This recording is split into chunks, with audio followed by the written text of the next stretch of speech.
Love marriage का जाल। निराली जो विशाल से इतना प्यार करती थी कि उसके लिए उसके एक बार कहने पर अपना घर छोड़कर उसके साथ आ गई थी, इस बात का उसको कोई अफसोस नहीं था।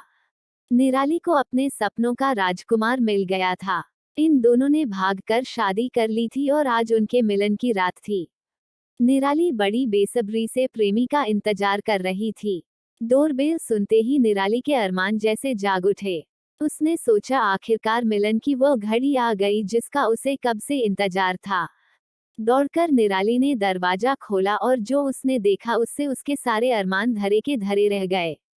दरवाजे पर विशाल खड़ा था लेकिन अकेला नहीं। वह अपने 7-8 लोगों को लेकर आया था, वह सभी आदमी थे उसी की उम्र के। उन्हें देखकर निराली ने विशाल की तरफ सवालिया नजरों से देखा, जैसे पूछ रही हो यह क्या मजाक है। विशाल निराली की ओर बढ़ा और उसे अपने बाहों में भर लिया और बोला, डरो मत मेरी जान, ये सब अपने ही आदमी है। विशाल सबको रूम के अंदर लेकर गया। निराली सबको पानी देने गई तब सब उसको छेड़ने लगे, जिसका वह विरोध करने लगी और उसे यह देखकर बहुत आश्चर्य हुआ कि विशाल कुछ भी नहीं बोल रहा था।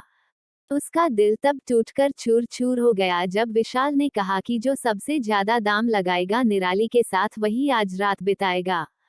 निराली को अब समझ में आ गया था कि विशाल उसके साथ जिंदगी बिताने के लिए नहीं बल्कि उसे बेचकर उसकी इज्जत मिट्टी में मिलाने के लिए यहाँ लेकर आया था। निराली को अब काफी पछतावा हो रहा था। उसे यह सोचकर और ज्यादा रोना आ रहा था कि काश उसने अपने पापा की बात मान ली होती जो पहले से इस प्यार के खिलाफ थे। वे उसे काफी समझाते आ रहे थे कि उन्हें विशाल अच्छा लड़का नहीं नजर आता है, लेकिन निराली ने उनकी एक न सुनी थी।